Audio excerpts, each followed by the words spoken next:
जय श्री कृष्ण।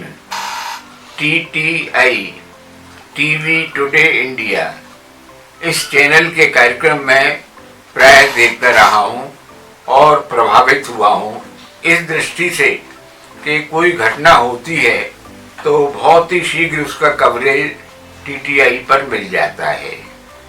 अभी तो 3 वर्ष हुए हैं, लेकिन लगता है कि बहुत दीर्घकालीन अनुभव इस चैनल का है और उसका एक मुख्य कारण ये है कि कोई भी संस्था हो, उसका पर्याय वो बन जाता है व्यक्ति जो कि उसकी पृष्ठभूमि में निष्ठा के साथ, समर्पण के साथ संलग्न रहा हो।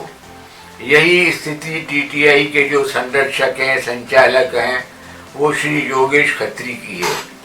उनका पत्रकारिता का भी अनुभव रहा है, टीवी चैनल का भी अनुभव रहा है और मधुर व्यवहार के कारण, अपनी निष्ठा के कारण उनको कवरेज में भी बहुत सुविधाएं मिलती हैं। निश्चित रूप से ये चैनल और उत्तरोत्तर प्रगति करेगा, ऐसा मेरा विश्वास है। और वो केवल मथुरा तक सीमित नहीं रहेगा।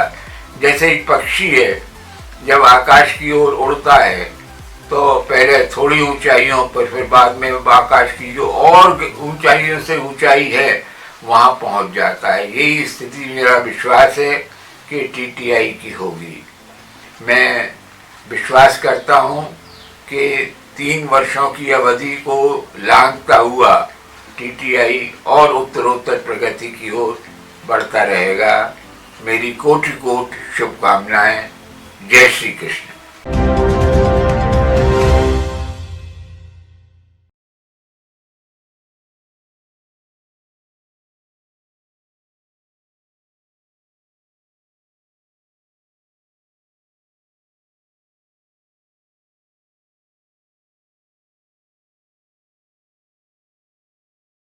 आप देख रहे हैं टीवी टुडे इंडिया और आज हमारे साथ हैं हमारे मथुरा के वरिष्ठतम पत्रकार श्री मोहन स्वरूप भाटिया। यदि मैं ये कहूँ तो इसमें शायद कोई अतिशयोक्ति नहीं होगी, क्योंकि आपसे वरिष्ठ अब कोई इस जनपद में पत्रकार है, जहाँ तक मेरी अपनी व्यक्तिगत जानकारी है।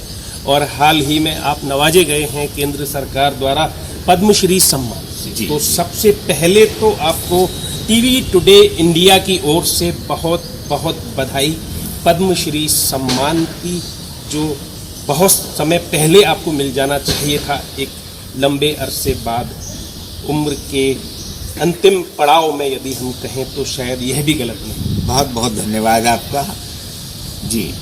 और इसके बाद यदि हम आपसे पूछें जी, तो कैसी अनुभूति है आपकी पद्मश्री सम्मान मिलने के बाद? इससे जुड़ा एक अन्य प्रश्न हम फिर करें। ये सम्मान मेरा नहीं, ये तो संपूर्ण ब्रज का, संपूर्ण ब्रजवासियों का सम्मान है। जो कुछ उन्होंने मुझे दिया उसका प्रतिफल है। अगर मैं सन 57 में बात करूं, अब से कितने वर्ष हो गए, 60 वर्ष पहले की, जब मैंने गांव-गांव जाकर, जबकि साधन नहीं थे, साइकिल के कैरियर पर बैठकर, अपने किसी मित्र की साइकिल के पर बैठकर और उनके गांव में जाकर लोकगीतों का संकलन किया। बड़ा कठिन था उस समय लोकगीतों को संकलित करना। महिलाओं से हम कहते थे हमें गीत लिखवा लो। कहा करोगे, क्या करोगे, क्या होगा गीत का? लिखवाना उनके लिए उनसे बहुत कठिन था। आपने बताया कि ये सम्मान आपको इतने सारे परिश्रम के बाद मिला है, इतनी सारी तपस्या के बाद मिला है। साधना है 60 वर्षों की। और क्या क्या झेलना पड़ता है हमको कवरेज के दौरान, किसी भी चीज़ को हासिल करने के लिए, उसकी जानकारी जुटाने के लिए, उसका एक आपने संक्षिप्त विवेचन भी किया जी। हम आपसे बात कर रहे हैं कि आपको जी कैसी अनुभूति होती है कि राष्ट्रपति जी, राष्ट्रपति मीन प्रेसिडेंट, हाँ, और हमारे देश के सर्वोच्च पदाधिकारी जी, उनके हाथों आपका सम्मान होना, ये मेरे लिए बड़े गर्व गौरव की बात थी। ये अनुभूति हम आपसे, क्या आपने सोचा था जीवन में कभी कि ऐसा भी क्षण आएगा? और वैसे तो तमाम सम्मान आपके हुए हैं और राज्यपाल आदि तो आपको सम्मानित करते ही रहे हैं, कभी कल्पना नहीं की थी। मुझे बाद में ये ज्ञात हुआ कि 35,595 आवेदन पत्र गए थे पद्म सम्मान के लिए, और उनमें से केवल 84 लोग पूरे देश से चयनित किए गए। जी। उन 84 में उत्तर प्रदेश से केवल 3 लोग। तो जब मुझे इसकी सूचना मिली तो मेरे लिए बड़ी सुखद अनुभूति थी, और उस समय ये लगा कि ये सम्मान जो मुझे मिला है ये उस साधना और तपस्या का परिणाम है और ब्रजवासियों की शुभकामनाओं का परिणाम है। मेरे श्रद्धेय संत प्रवर स्वामी गुरुशरणानंद जी महाराज की कृपा का परिणाम है, अपने सारे मित्रों की शुभकामनाएं। अब आप हमें एक बात बता दीजिए, 84 साल हो गए और पत्रकारिता को भी लगभग मैं समझता हूँ कि 60 साल से ज्यादा हो गए होंगे। सन 57 से 22 वर्ष की अवस्था से मैं पत्रकारिता के क्षेत्र में 62 साल हो गए, है ना? हाँ। और इन 62 सालों में जो आपको नहीं मिला वो अब जाकर मिला, ऐसा आपने क्या किया? ऐसी कौन सी जादुई छड़ी घुमाई जो ये सरकार है वो दौड़ी दौड़ी आपके पास आई और आपको नवाजा? जहाँ तक मेरी जानकारी है, मेरे पास कोई जादुई छड़ी, कोई सिफारिश नहीं थी। मुझे बाद में ये ज्ञात हुआ कि माननीय प्रधानमंत्री मोदी जी ने ये निर्देश दिए कि इस वर्ष जिसकी भी सिफारिश हो, राज्यपाल हो, मुख्यमंत्री हो, केंद्रीय मंत्री हो, भाजपा के नेता हो, उन सारे सिफारिश वालों को कंसीडर नहीं किया जाए, केवल उन पर विचार किया जाए जिनका कार्य हो, मूल्यांकन उनके कार्य के आधार पर हो। और संभवतः इस नीति के कारण, इस निर्देश के कारण मेरा चयन हो सका, अन्यथा बहुत से मंत्रियों की, बहुत से नेताओं की सिफारिशें थी, उनको पद्मश्री नहीं मिली। और ये पहला अवसर था जबकि फिल्मी कलाकारों को, नहीं तो हर वर्ष 8-10 फिल्मी कलाकार, 8-10 खिलाड़ी होते थे, इस वर्ष इनमें से किसी को पद्म सम्मान नहीं मिला, केवल उन्हें मिला जिन्होंने कुछ कार्य किया है, और शायद इसीलिए मेरे कार्य को महत्वपूर्ण मानकर पद्म सम्मान दिया गया। अच्छा, ये सम्मान कैसे मिला, ये बात आपने अभी भी छुपा ली है। इसके लिए कोई आवेदन करना पड़ता है? क्या करना पड़ता है? किन किन परीक्षाओं से होकर गुजरना पड़ता है? सितंबर तक इनकी अंतिम तिथि होती है आवेदन करने की ऑनलाइन।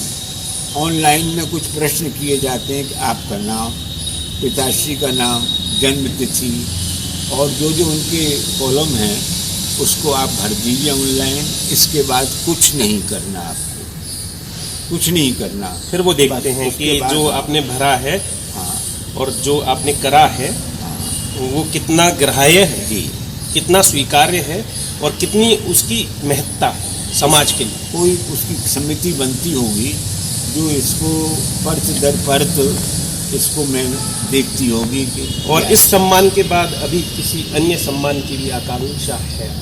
अब ये तो कोई संस्थाओं के सम्मान तो बहुत मिले हैं। ये मेरे कक्ष में अगर आप देखें तो लगभग 100-150 सम्मान पत्र लगे हुए हैं।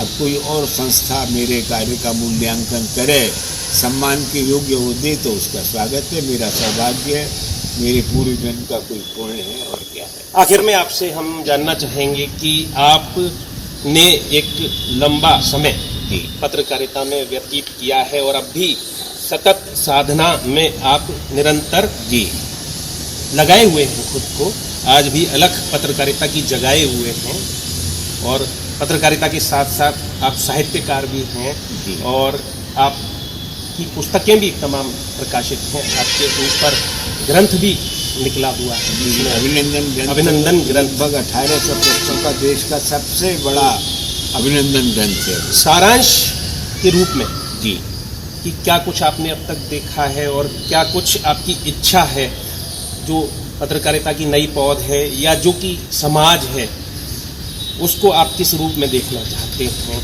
क्या आपने देखा है और क्या इस समय चल रहा है, उस सब को सम्मिश्रित करते हैं? जब मैंने पत्रकारिता प्रारंभ की उस समय पत्रकारिता एक मिशन थी। आज पत्रकारिता पूर्ण रूपेण व्यावसायिक हो गई है। उसके साथ विज्ञापन जुड़ गए हैं, कोई ना कोई आर्थिक लाभ की आशा रह गई है। उस समय ये सब कुछ नहीं था। पत्रकार का अर्थ होता था कि वो समाज का जो दर्पण है वो बन सके। आज वो स्थिति नहीं है। यद्यपि तब ब्लैक एंड वाइट समाचार होते थे 4 पृष्ठों के, आज 20 पृष्ठ 25 पृष्ठ के समाचार हैं, रंगीन हैं, लेकिन वो उसके पीछे साधना तपस्या कहीं नहीं है। जो मूल तत्व है वो लापता है।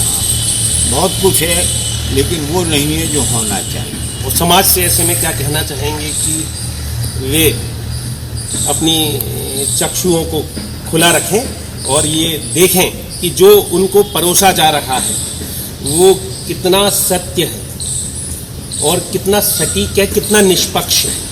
कुछ टीवी चैनल्स ने और फिल्मों ने जो कुछ परोसा है उससे समाज के संस्कार शनै शनै समाप्त हो रहे हैं। ये एक बहुत चिंतनीय विषय है और संस्कार अगर बने रहेंगे तो समाज बना रहेगा, राष्ट्र बना रहेगा। संस्कार अगर बने रहेंगे तो समाज बना रहेगा, राष्ट्र बना रहेगा। ये हमने एक स्लग आपकी इस वार्ता में से निकाला है, एक ये सारांश निकाला है। आखिर में हमारा मन तो नहीं कर रहा कि हम आपसे विदा लें या आपको विदा कहें, लेकिन क्या करें, हमारी भी अपनी मजबूरी है। समय का ध्यान रखना भी थोड़ा सा जरूरी है। मिलते रहेंगे और मिलते रहेंगे हम। अब तो टीवी टुडे इंडिया आ ही गया है और सफलता के लिए बहुत बहुत बधाई। आशीर्वाद से छा ही गया है और छाएगा। सब लोगों को जब वो उनके वास्तविक स्वरूप में दिखाएगा, लाएगा।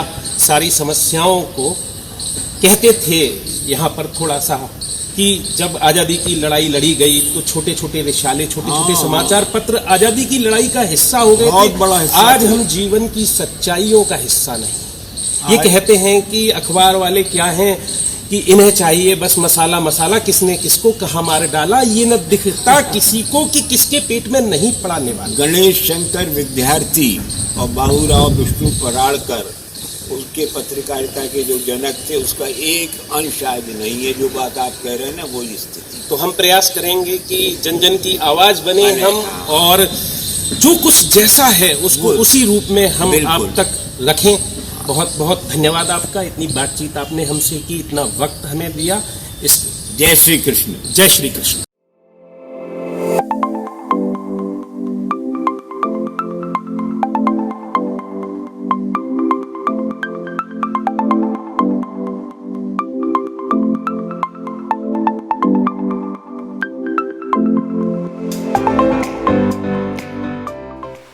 जय श्री कृष्ण।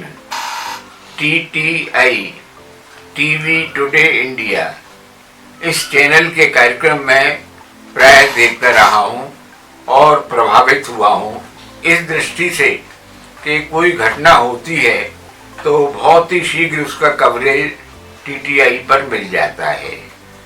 अभी तो 3 वर्ष हुए हैं, लेकिन लगता है कि बहुत दीर्घकालीन अनुभव इस चैनल का है। और उसका एक मुख्य कारण ये है कि कोई भी संस्था हो, उसका पर्याय वो बन जाता है व्यक्ति जो कि उसकी पृष्ठभूमि में निष्ठा के साथ, समर्पण के साथ संलग्न रहा हो। यही स्थिति TTI के जो संरक्षक हैं, संचालक हैं, वो श्री योगेश खत्री की है। उनका पत्रकारिता का भी अनुभव रहा है, टीवी चैनल का भी अनुभव रहा है, और मधुर व्यवहार के कारण, अपनी निष्ठा के कारण उनको कवरेज में भी बहुत सुविधाएं मिलती हैं। निश्चित रूप से ये चैनल और उत्तरोत्तर प्रगति करेगा, ऐसा मेरा विश्वास है। और वो केवल मथुरा तक सीमित नहीं रहेगा। जैसे एक पक्षी है, जब आकाश की ओर उड़ता है तो पहले थोड़ी ऊंचाइयों पर, फिर बाद में आकाश की जो और ऊंचाइयों से ऊंचाई है वहाँ पहुँच जाता है। यही स्थिति मेरा विश्वास है कि TTI की होगी। मैं विश्वास करता हूँ कि 3 वर्षों की अवधि को लांघता हुआ TTI और उत्तरोत्तर प्रगति की ओर बढ़ता रहेगा। मेरी कोटि कोटि शुभकामनाएं। जय श्री कृष्ण।